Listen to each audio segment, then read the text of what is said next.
Well. I feel like it's been a while. It does feel like it's been a while. But it was only last Friday. It was last Friday. Nathan and Gavin, yeah. Nathan and Gavin. Man.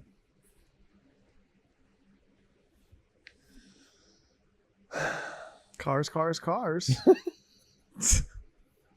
It's never ending. It never. No one tells you when you become an adult ends. that the car situation is a problem. It really is. I was thinking about that the other day, of like, how much more beneficial would it be to you right now if you had taken an entire, either an entire shop class, but that also taught you like how to deal with the mechanic, or B, and you took a separate class on how to navigate the DMV or the DPS. Dude. No, not the DPS. The DMV. Yeah, DMV. Yeah. Or the tax office. Like the tax office. Yeah. Like step by step, you get quizzes and tests on like what to bring, how to go do it. Dude, there's levels to this conversation. Because what you just said. Because like, you know, dude, that the DMV is on the same changing schedule as the current education system, which is like every 20 years. Yeah. So you learn how to do it, it's probably going to stay the same. Dude, if there was a high school class for that, like to learn, even just a class to learn about cars. Yeah. So that you don't, like when people graduate, people just buy any car and you have no idea if it's like reliable or not, or whatever. You kind of just like go, oh, like Toyota's generally reliable for the most part. I mean, I used to have no idea what car brands meant. Like, yeah, I didn't know. I grew up in a family where like we talk about cars a lot. So I was like, I knew that I was into that stuff already, but a lot of people just don't know. No. That would save a lot of time and money. Or maybe like intro on how to do your taxes. Yeah. Don't even get me started on the financial side, dude. Don't even get me started. Don't even. Yeah. The tax office, dude. Wouldn't that be a lovely dude, the class to take? Like the most frustrating part about the tax office is that like you go and you say, like you go and maybe like you're missing a document, right? No problem. That's like my fault. I'll own that, right? Yeah. So you go back, you take another day of work off, and you go back. And then wait, what do you mean it's not open on the weekends? No. It's not even open on Wednesdays for whatever reason. It's only Monday, Tuesday, Thursday, Friday. So then you go and wait 3 hours to get to your booth because there's like 2 people working. And then for them to tell you that you're still missing a document. And you ask them like, how come you guys didn't tell me this the last time I was here? Maybe give me a list. Sometimes even if they give you a list, it's like, it's not it. Like it's not everything you need. That's what happened last time, dude. Last time was 4 times. I had to go 4 times, bro. I think, RFK and I think it was RFK or Trump launched the Policy for the People website where you can submit policies that you want. I say that we submit a policy that they privatize the tax office in the DMV so that there's some competition. There's some customer service. That'd be sick, bro. Maybe it'll turn into the private prison system. I don't know. Maybe it'll go downhill, but you know what? It's going to be good for a while. I think it would be good. I think it would be good. Yeah, is there going to be some fraud? Sure. There's fraud everywhere though, dude. Like at least I don't want to have to like, can someone please get a developer in there and like make their website better? Like, can we get a better system going? Like put an entrepreneur in there that's going to get some tax money or something. Seriously. Forget about it, dude. Forget about it. You're going to be in and out there, no problem. They're going to be doing Zoom calls. Why can't we do Zoom calls? What's the dude? Right? Why can't we do a Zoom call why do we have to go in person? Ridiculous. It's really it's befuddling, dude. It's mind blowing, like how behind I it would is. I would have so much fun putting together like an early 20s adulting class. It's just like a 6-week class, and each time like we have like, you know, kids that are like 16, 17, 18 all the way up to like 30 come and be like, okay, you know, this week we're going over how to do your taxes officially.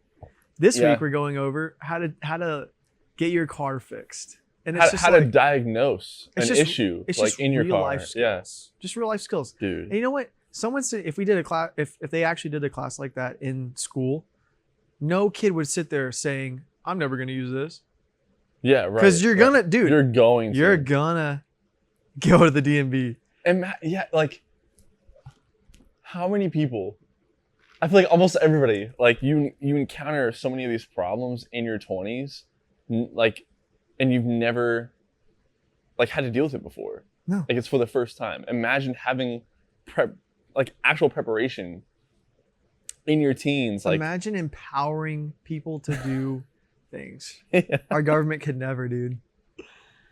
Just Yeah. kidding. Just kidding. That was a joke.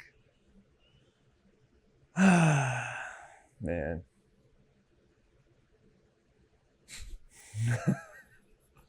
That was just a little rant. Soapbox right there. Yeah. Let's get off our soapbox here. I had to get that off our chest.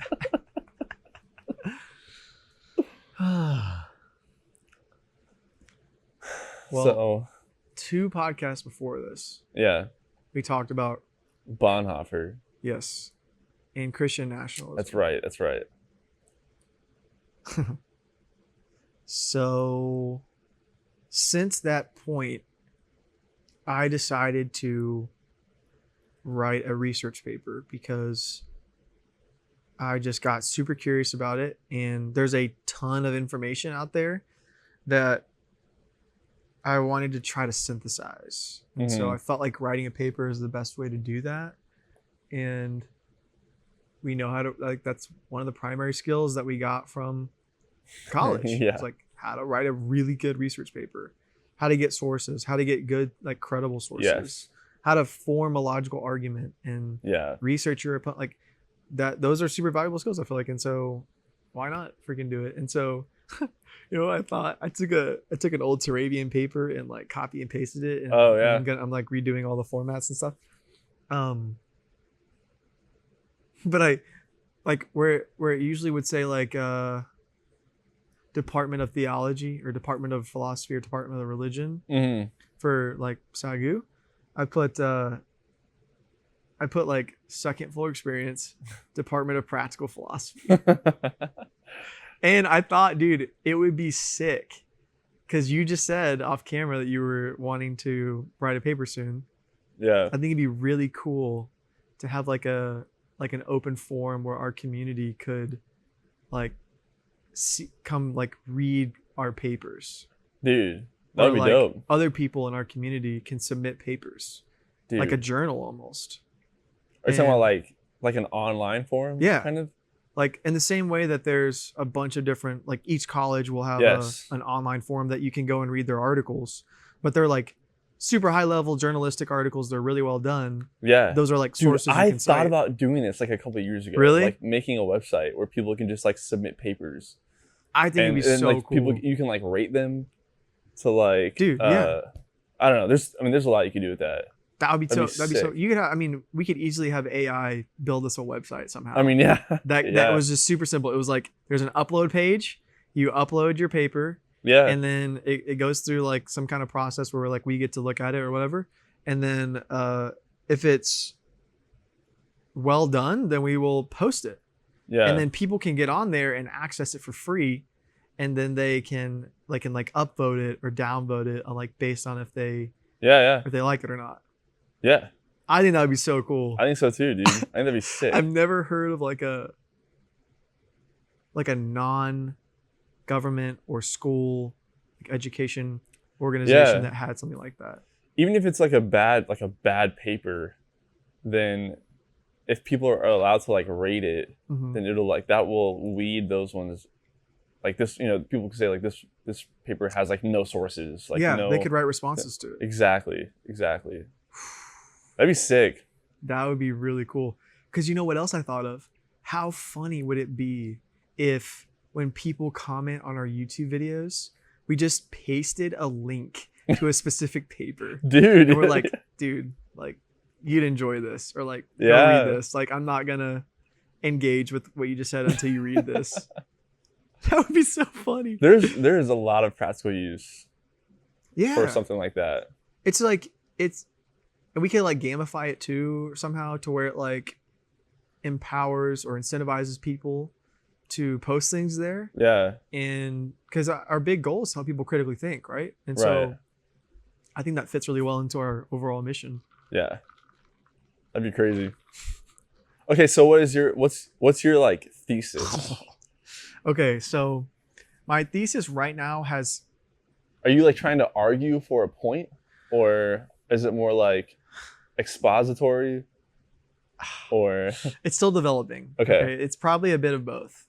So basically what it's kind of it's like a Trinitarian type no, it's a three in one type deal where it's like, okay, I'm reading the story of Bonhoeffer and I'm like fascinated to see how Germany goes from this powerhouse theological center of the world to supporting the Nazi party and what they're doing to Jews. Yeah. That's crazy to me. That is crazy. And then, so that's one side. The other side is the growing Christian nationalist movement in America, specifically as it relates to QAnon and Trump. Like, I'm really interested in like those two angles. Is how does Christian nationalism relate to the QAnon movement and the like messianic Trump movement? Mm-hmm. And then the third one is kind of like it's sort of like, okay, what's the biblical response? What's like the exegetical biblical response to, because last time we had these questions of like, can a Christian defend his country biblically, right? Right. And then like, well, does a Christian have a duty to fight for its country? Like, where's the line, right? Yeah. And so I think researching both of these will help answer both those questions. It'll help exposit why these movements are going on right now. And it'll also, I'm also going to argue for what I believe will be the biblical position for the Christian based on evidence on how you should respond to an evil like the Nazi party, and then how you should respond to Christian nationalism. That's super interesting, dude. That's super interesting. It is so interesting. Okay. I know it's a lot. It's a lot. There's so much to dive into. I know. Like, and I'm honestly trying to kind of whittle it down a little bit. Okay, my first question. Okay. How did Germany become like this theological powerhouse? Do you know? Does it talk about that? It basically just kind of like has what is considered the most respected theologians in like of that time. So like Karl Barth. Yeah, okay. Like Bonhoeffer basically was mentored by him. And you have a few other guys, Schleiermacher. You remember him? He's kind of like a lesser known one. So it's very like heavily liberal. This was like when the liberal theology was going on. It was like Enlightenment kind of stuff, or it was like, okay, so I'm trying to remember. It was like they basically argued that God could not be known. Okay. That's like the big. I need to get my Chat GPT up because I Chat GPT this a while ago. That was their big thing because Karl Barth disagreed, and thus Bonhoeffer ended up disagreeing as well. That God can be known, but God makes himself known. That's the big difference. So, okay. So it's like, so think of like humanist is the side that says it's more rational, it's more God doesn't make Yes. himself known, but God exists. And then the I forget what they're called, but like what we would say Bonhoeffer is. Okay, here we go. Is on the more, I would say, like conservative side, that God can be known and he can make himself known. he can make himself Yeah, known. yeah. Yeah. So okay. So humanism emphasizes the value, agency, and dignity of human beings, often contrasting with views that emphasize supernatural or transcendent realities. And this also relates to dualism. Dualism traditionally refers to the idea that human beings are composed of both a physical body and an immaterial soul or mind, often placing spiritual aspects above the material. In contrast, humanism tends to focus more on the holistic development and dignity of the human experience here and now, rather than dividing life into body versus spirit or emphasizing separation. Humanism in the context of Christianity often suggests that humans should seek fulfillment, ethical action, and meaning within the lived material world, rather than focusing primarily on a transcendent or separate soul. So Christian humanism emerged during the Renaissance as a movement that sought to harmonize classical humanist principles such as individual dignity, moral integrity, and rational inquiry with Christian beliefs. Okay, I have something on that too, which is so fascinating, how it relates to America. Christian humanists argued that faith and reason are compatible, and that humans made in the image of God have a unique purpose that can be pursued through a well-rounded life of virtue, intellectual growth, and compassion. Rather than rejecting faith, Christian humanism holds that religious beliefs can be enriched by human-centered ethics, supporting the view that human agency and moral responsibility are compatible with divine purpose. Okay, stick with me. I know this is a lot, but stick with me, okay? So the idea, so this was actually the prevailing idea in the theological circle of like Germany, specifically Berlin. Like that's where this whole hub was, okay? Okay. And so the most famous theologians were theologians that were on the liberal humanist side, that believed that you should focus more on your agency as a human being to follow virtue and to follow like human-centered ethics, and not kind of worry about this whole frivolous like supernatural divine type stuff. Yeah. Okay. Right. Okay. But like God's there, like God exists, right? So what time frame is this? Is this like? So this is like 1920s. 1920s. This is 1920s Germany. Okay. So interesting. So part of this paper I'm gonna write is just noticing parallels between the state of Germany during the development of the Nazi Party and America right now. Mm-hmm. Okay. So what's so interesting, dude, is that American Christianity operates in a really similar way. Mm-hmm. Not so much so that it, I would say, like turns against the idea that God can be known, but I think the inside of the Christian nationalist movement, it's much more like social, in the sense of like, as a human, I'm empowered by God to like, I'm a human created by God, right? That's a humanist belief. Therefore, and I live in America, and I'm like believe in this whole cultural Christianity thing, and so I believe that it is my right and it's my duty to have more responsibility, and it's like it kind of really it lines up with the whole manifest destiny idea. Yeah. Okay. Okay. So. Okay. I'm following. Okay. You following? Okay. So. This is crazy. It takes a long time to set this up, but it is really interesting to me how this idea of humanism in the theological space actually paved the way for Hitler to gain power with the Nazi Party. Okay, because Hitler was secretly like a follower of Nietzsche, who was a philosopher. Like obviously you know this, but anyone who doesn't know was a philosopher that super atheist, very much like a materialist, believed that you should only you should pursue power. Basically, like to Nietzsche, power was God. And so Hitler basically believed that he was.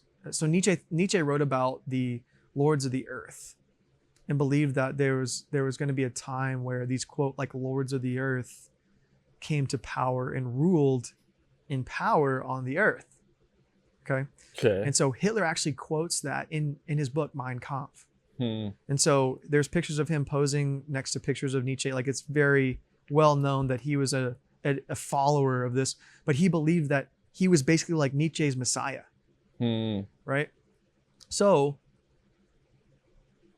but he didn't, obviously in the beginning when the Nazis were trying to gain power, he didn't talk about that. He would talk about like very pro-Christian, very like in agreement with the church. Like you can go back and look at his speeches and he would say things that you would be like, yeah, that's great.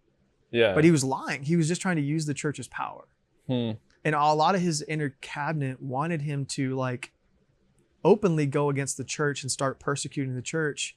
But Hitler was smart enough to realize that that wouldn't have helped his political purpose. Yeah. Right. Yeah. Until the time was right. Right. Right. And so what he ended up doing really well was hamstringing the German church through the humanist idea. Okay, because if you follow humanism to its end, let's follow it to its end right now. Yeah. Mm-hmm. Okay, if God if he is not a personal God and he doesn't do like supernatural things here, and your primary duty as a human is to basically live to your highest ability, right? Yeah. That's really easy to twist.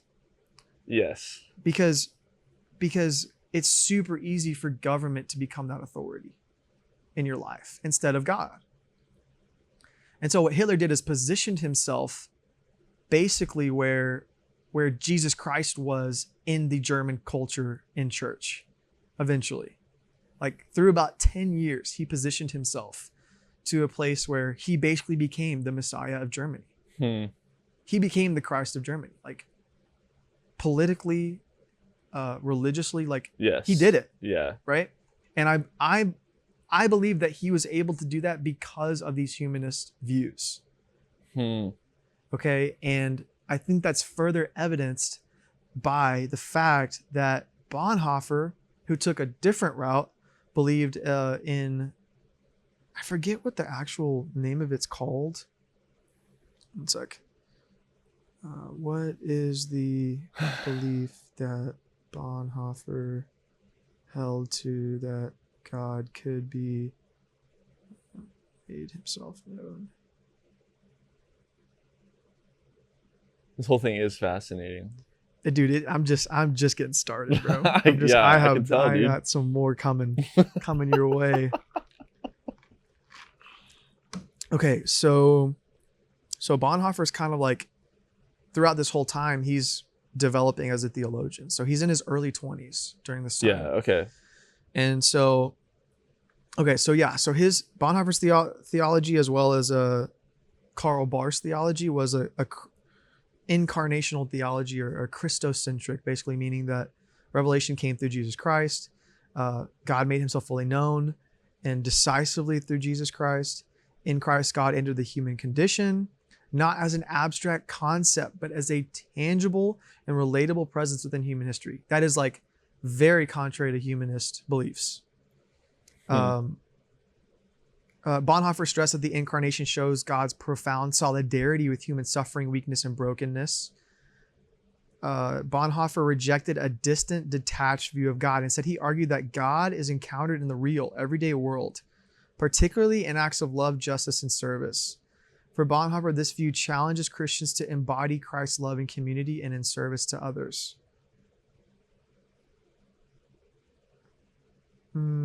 Yeah, so yes, obviously he took the opposite position in that. Yeah. Okay, so just recap. Just so we can like be clear. So this humanist belief basically holds the idea that like they still believe that God exists. Yes. Correct. But it's just in a much more kind of vague, yes, like not very personable, tangible way. Exactly. But what are what are the what I haven't done research like in a while on like humanism or whatever, but what is the purpose of it? Like if you believe that God exists, right? It sounds like a very like a deistic view where it's like God just he kind of like created the world, right, and then just left. And so oh yeah so you're paving the way for me. Okay. Yeah, you're on the right track, dude. You're tracking. Yeah, I so it's like they believe that God exists, but it's like that's it, really. And so yes, okay. But the reason that this belief came about was due to the aftermath of World War One. Because you remember last time we were talking about how crazy the inflation got? Yeah. Right? And so yeah, it's like humanism and secularism basically were on the rise. Yeah. And let's see. So yeah, they believe in the Imago Dei. They believe that the image of God, we are created in the image of God.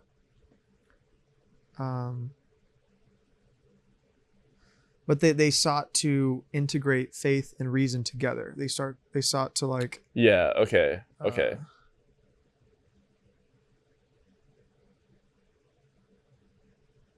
Let's see. Or in other words, rationality, because faith was seen as almost irrational. So yes, it's a very human way of trying to make sense of the world. Yes. Yeah. Yes. Okay, so you're right. It is a very deist worldview, because for anyone who doesn't know, deism is the belief that God is not active in the world today. Yeah. That he basically like created the world and dipped out. Yeah. And we are just kind of left to our own things. Okay. You know why that's so interesting? Why? Because many of the founding fathers were deists. And I'll prove it to you. So, I mean, when I was growing up, it was like, hey, founding fathers, they're Christian, you know, like they. Dude, I've heard like so many conflicting like stories about that. I know, me too. So like I've heard that like they were crazy devout Christians. I've heard that they weren't. Yeah. Like so there's a lot of stuff out there, but this is based on the research that I've done. Thomas Jefferson literally created a version of the Bible called the Jefferson Bible, in which he removed supernatural events, miracles, and references to the divinity of Jesus. Interesting. Which we would call that definitely not Christian. Yeah. So, and it says this reflects a deistic emphasis on reason and ethics over traditional doctrines. In various letters, Jefferson expressed skepticism about the divinity of Jesus, criticized traditional religious institutions. He often argued for a rational form of belief centered on morality rather than miracles. Benjamin Franklin, in his autobiography, describes himself as a deist, expresses admiration for the ideals of deism, particularly the belief in a creator who does not intervene in human affairs. His writings frequently show an emphasis on virtue, which aligns with the moral focus typical of deists. George Washington often attended church. He was notably quiet about his personal beliefs. He rarely mentioned Jesus Christ in his public or private writings. This silence on explicit Christian doctrines have led some historians to suggest he may have leaned towards deistic beliefs. He was known to have attended church services without taking communion, which some contemporaries interpret as a sign of a less orthodox belief system consistent with deist views. Also, John Adams and James Madison were both Wow. like huge deists. Okay. Are you with me? So interesting, yeah. So I think two things can be true. I think that America can be founded on Christian values. Yeah. Right? Like it's very clear that the Imago Dei had a huge impact on our Constitution and Bill of Rights. Like what's one of the most famous lines of the Constitution? That's like each human is endowed with unalienable rights. Yeah, right. By their creator. Yes. That's like the foundation of everything we believe in as a country, which I would not say is wrong. Right. That's great. Yeah. And that's why we enjoy so many freedoms today. However, the question is, does it then mean that to be an American means to be a Christian? Because that's the leap that's often taken. So that's the leap, Zach, that gets us to Christian nationalism. Okay?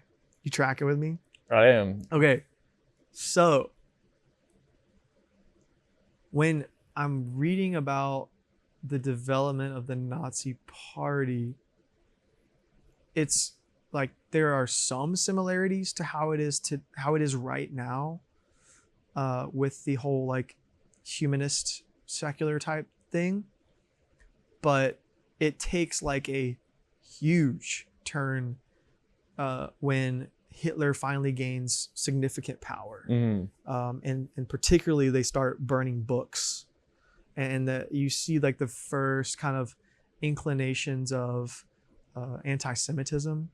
You see people start to like protest Jewish businesses, and Jews start getting fired. Like you start to the very beginning of it, but I don't think people realize that was over like about 10 years. It was a really slow fade of that anti-Semitism. And there's a quote that let me see. I'm gonna get it right.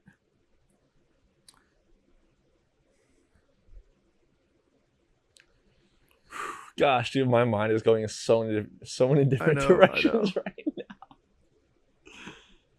now. Okay. So this is from Heinrich Heine, who was a writer in the 1800s, and he said, where they burn books, they will also, in the end, burn people. Holy crap. Think about that, dude. Sit on that for a second. So Joseph Goebbels, who was the chief propagandist for Hitler, organized an entire night where basically at midnight across college campuses, they drove trucks and they picked out all of the books that were either written by Jewish authors or went against the ideas of the Nazi Party. They drove them to the center of like a college area, I think, or is either a center of a college area or like the center of an area, like a center of a town, basically, or it may be like a college town. Okay, so 30,000 people are at this rally. All right, they pick up all these books, some of them written by Helen Keller, Albert Einstein, notable Jewish writers. They throw them. They have a stack of wood around, and they basically have huge bonfires celebrating as they're burning books. Okay. And that's so where that happened today is the inscription.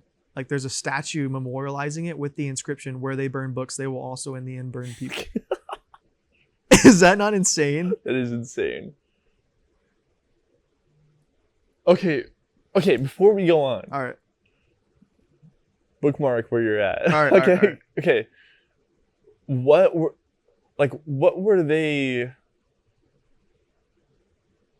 was it about like the Jewish people in their writings or whatever that was like so bad to Um, them that like what about it opposed mhm. the Nazi beliefs? I haven't gotten to that like too much, but it's like really simply, it's just that they were not Aryan people. So like the Aryan race was like what Hitler considered as like the lords of the earth from Nietzsche's prophecy. And so he basically built an entire, obviously, racist ideology against Jews that, That's so crazy. okay, okay. You want to hear something even crazier? You want to go deeper down the rabbit hole? Yeah. All right. Well, let me just read this. So Joseph Goebbels' speech. Uh, This is the Hitler's lead propagandist or whatever. yes. Okay, so he basically said an end to the era of excessive Jewish intellectualism. The soul of the German people can again express itself. These flames not only illuminate the final end of an old era, they also light up the new. So they framed the burning of the books as a fight against intellectual subversion they associated with the old German Republic that was basically people felt had failed them Yeah, post World War okay. II. And so they aimed to promote Aryan cultural values and suppress dissenting voices.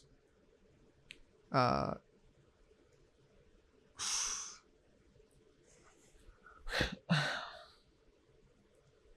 and so he says the future German man will not just be a man of books, but a man of character. It is to this end that we want to educate you. You do well to commit to the flames the evil spirit of the past. This is a strong, great, and symbolic act. And so, even in the book, Bonhoeffer's book, it talks about how there was a lot of undertones of like old Nordic and German like pagan gods during this time. Like it was very ceremonial. It had like a lot of pagan ceremonial undertones to it.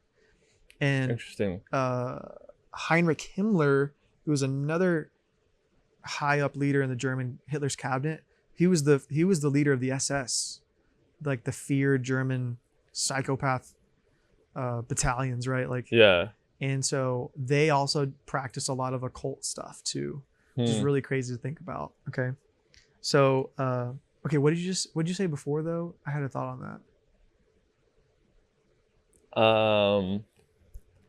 I forget. I think I said I was asking what it was, like what I it got was them that, to, yeah, like what was about the Jewish thinking ideology or yeah, whatever huh. that like they like what about it opposed the Nazi Hmm.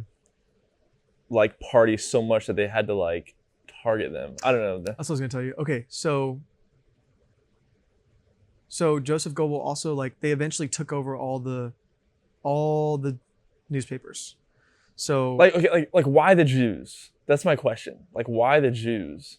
What start? I've uh never like understood what started that. I feel like there's a few things. I don't think Hitler didn't like Jews in general, but also there were several prominent Jewish leaders in the old Republic of Germany that many people felt like did a terrible job with the Treaty of Versailles Hmm. and didn't protect Germany or fight for Germany. Like they felt like a lot of them just kind of laid down and let the hyperinflation happen and all this stuff that happened to Germany.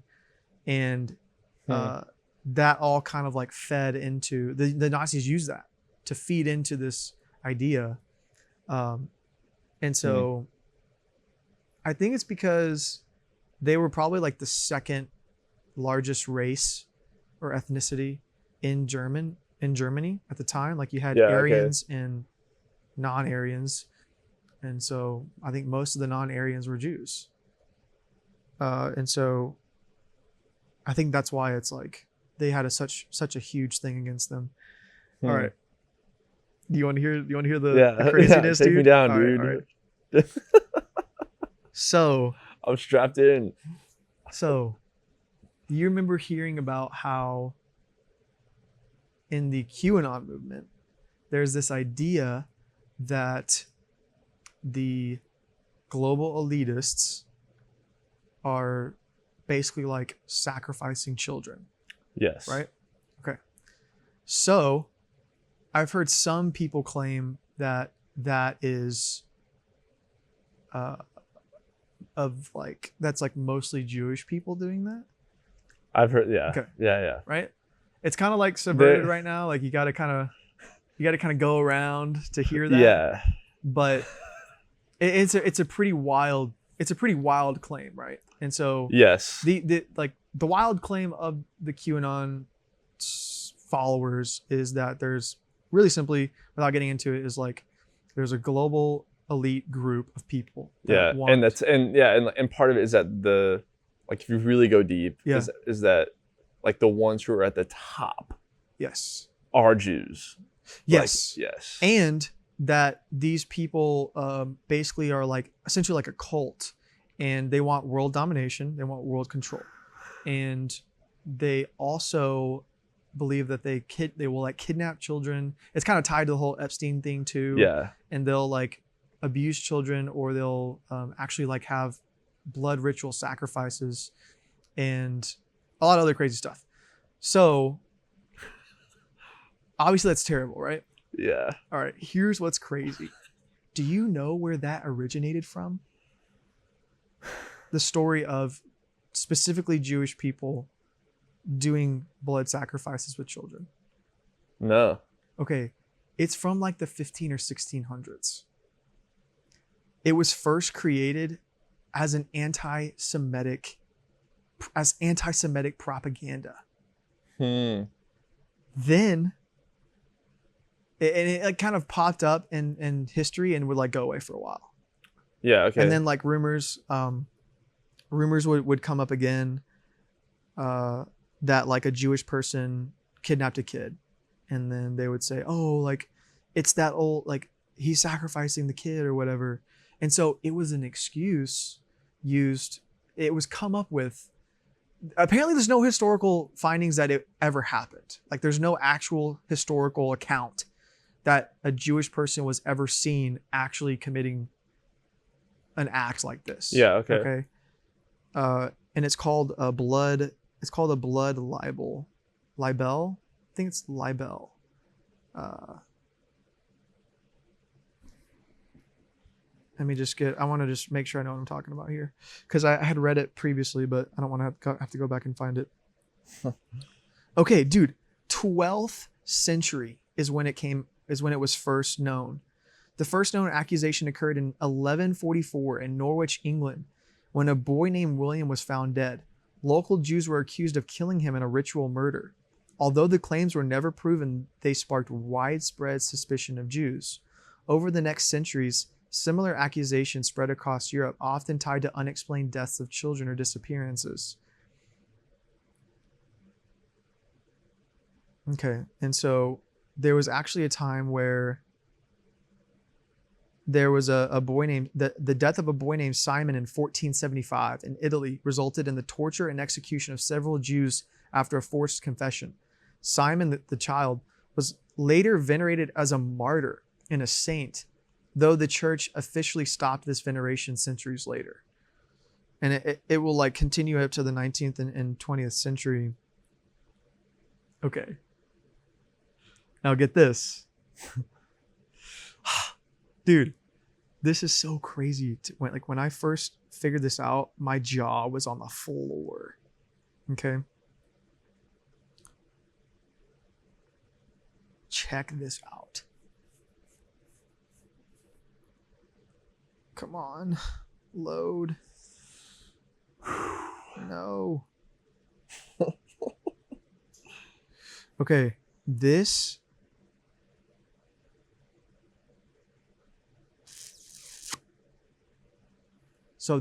same thing was used by Joseph Goebbels as anti-Semitic advertising in the prominent German newspaper as a way to propagate violence against the Jewish people.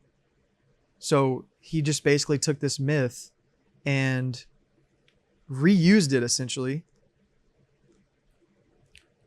to like spread it again in the German people that the Jews were basically kidnapping and like murdering kids. Okay. What else is crazy is, guess who else later in life was a prominent anti-Semitic? Who? Martin Luther. Really? Dude, it's actually insane. So this also contributed to the way that the way that the Nazis used propaganda against the church.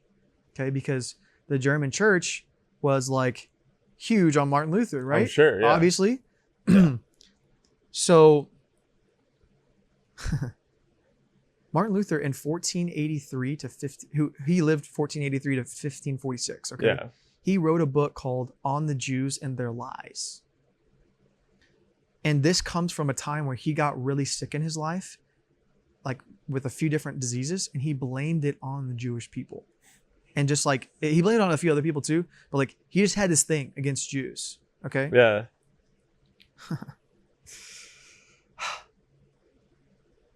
On the Jews and Their Lies became a core text for subsequent anti-Semitism. Excerpts from this work and from his Of the Unknowable Name and the Generations of Christ were reprinted in the Nazi era and were used at Nazi rallies. One historian has recently argued that his use by the Nazis makes Luther the most faithful figure in German history. Okay. So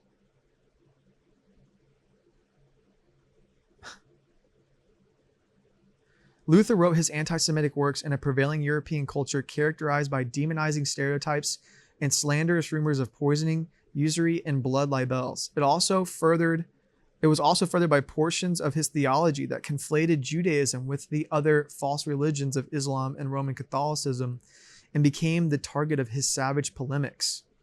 In his earlier work, That Jesus Christ Was Born a Jew in 1523, Luther was somewhat more measured, arguing against the expulsion, the harsh treatment of Jews in hopes that some would be converted. He described them as cousins and brothers of our Lord, acknowledged past mistreatment at the hands of Christians, and conceded that he himself had he himself been Jewish and seen, quote, seen such idiots and thick heads in charge of and teaching the Christian faith, end quote, he himself would not have been converted. In its time, it was perceived by both Christians and Jews as relatively, quote, tolerant. Some Catholic critics even called Luther a, quote, friend of the Jews for writing it. In the later years, that just shows you how much anti-Semitism was like commonplace then.